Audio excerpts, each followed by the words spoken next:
Hi, I'm Dr. Kelly Kessler, and I am the host of the podcast Rewiring Health. This podcast is devoted to giving you expert information around nervous system regulation, subconscious mind reprogramming, and a variety of health topics so that you can optimize your life. Stop feeling burnt out, overwhelmed, in pain, and start living your life where you can remain successful without compromising your health.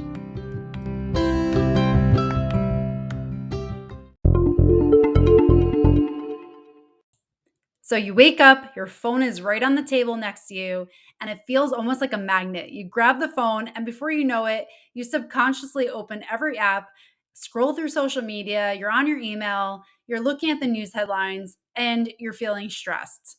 And this is how you start your day.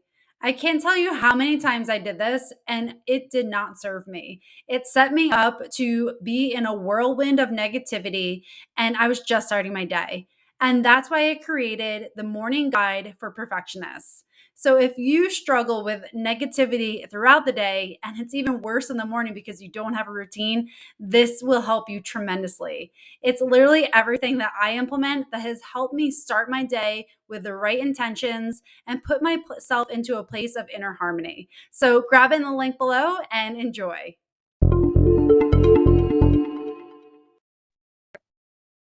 I don't know about you, but there was a long stretch of time in my life that sleep just was not happening for me.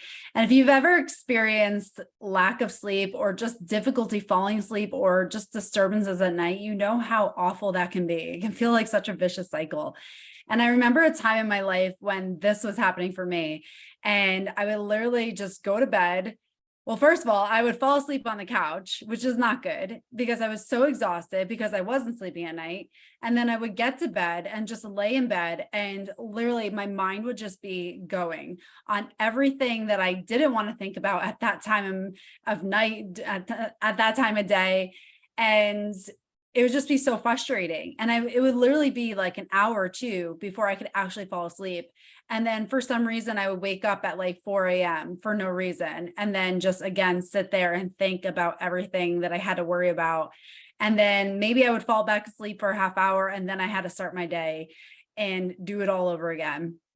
And when you need to be productive, when you have to show up for people, when you have things in your life that require your attention and need you to be on your A game, when you go through a vicious cycle like this over and over and over again, and you never truly feel rested or rejuvenated, it can really wreak havoc on so many aspects of your life. And I remember just feeling at that time like, I had no patience for anything. And like cognitively, I knew I was being impatient, but there was just something that in me that I didn't have patience for things that I normally would have. And so I would get really like shameful on myself. Like I know I should be patient, but I feel like I can't even control myself to be patient. And then it would just be this perfect storm of just contributing to the aggravation of not sleeping. Not to mention, there were so many things that I'm like, oh, I should have done that. Like I would be forgetting little things. I couldn't think clearly. Like my mind was just not in a place where I felt like I was on my A game or where I wanted to be or needed to be to fully function. So we know sleep, it's no mystery that sleep is absolutely important and crucial for well-being and for being productive and successful. But what happens when you can't sleep? It can feel like things are very much out of your control. And so for me at that time, and I recognized things that I was doing that I could have changed. And that's why I want to share with you today, that there are small things that we can do that make all the difference. And so for me at that time, my routine was I would wake up in the morning and like I would just go on my phone. It was literally right next to me on my bedstand. I pop on my phone, literally just scroll through different things. I would get news apps that would be telling me what's going on. I would read the certain articles, and that's how I started my day on a screen. And then the morning time was short. I had a lot to do. So I get dressed, get ready, go to work, drive to work for an hour, and then work, come home. And then there were things I needed to do in the evening. And then my decompression time would be like TV right before bed. And this was my routine.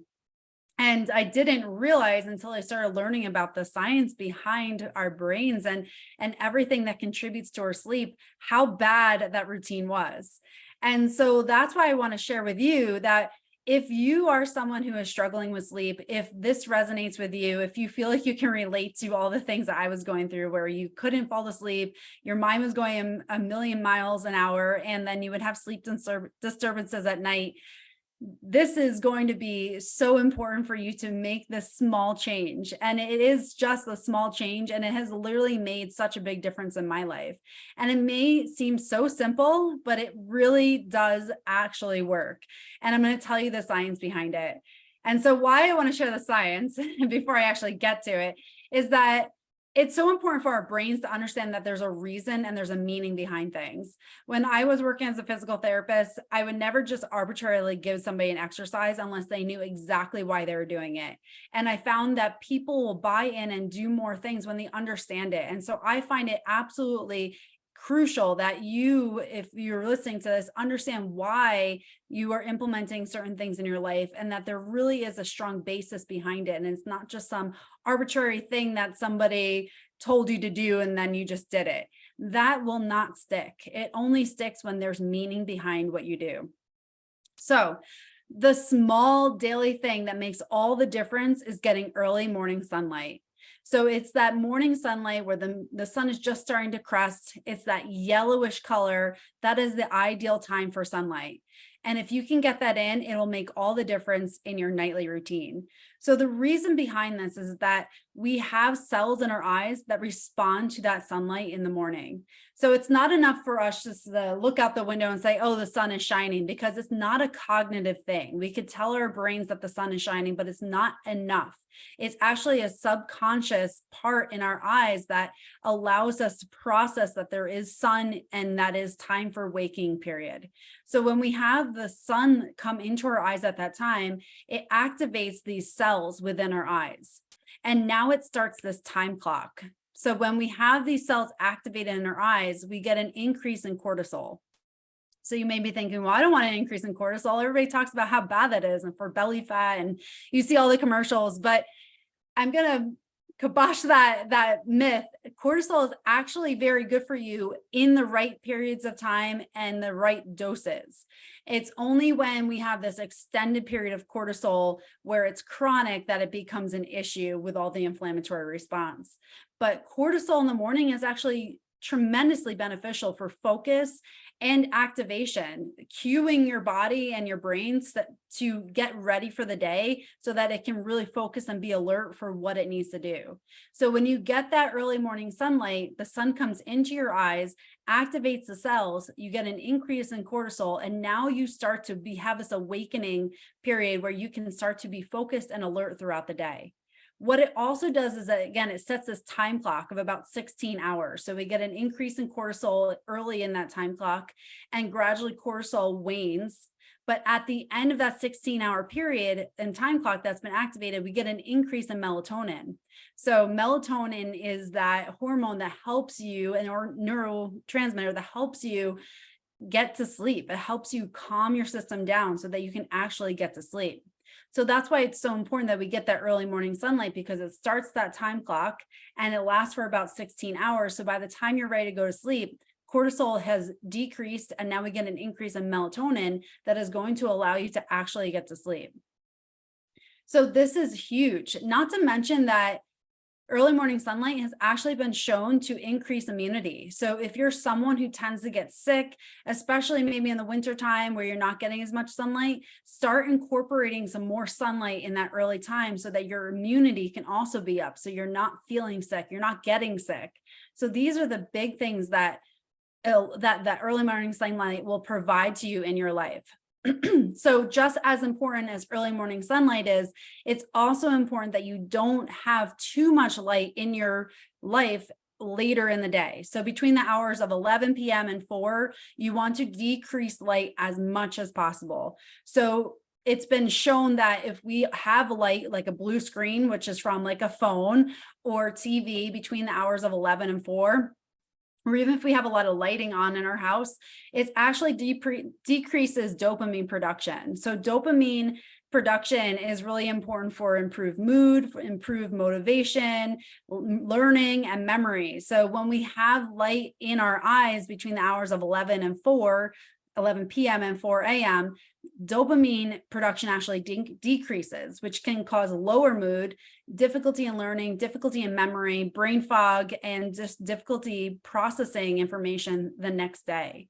So if you are in a cycle where you're experiencing some of these things, decreased sleep, or maybe your mood is off, or you can't think straight, just the light that you're allowing into your system at different hours of the day will make tremendous benefit in your life.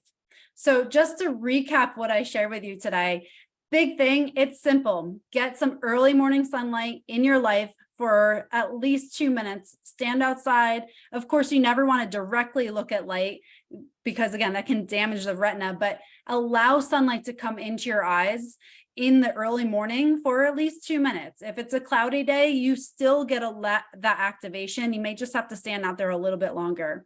Another thing to do is just go outside. So you're going to get far more light going outside than if you are looking through the window. So actually getting outside, stepping outside for a moment, viewing the sun indirectly is going to be the best thing to activate this system and start setting your circadian rhythm in a healthier way. Again, at night, decrease the amount of light that is coming into your eyes, especially between the hours of 11 p.m. and 4 a.m. So that is absolutely crucial so that you keep that circadian rhythm going. And you also allow for optimal dopamine production so that you can be productive and successful the next day. So if you found benefit in this, and I hope you did, and I hope you start implementing this simple little thing that you can add into your life, I guarantee it will make such a tremendous difference in your life. Please share this with a friend who's also maybe struggling with sleep or maybe just struggling with feeling rested and rejuvenated. And thank you again for joining me today on this podcast. And if you enjoy this podcast and you want more like this, please subscribe to the channel.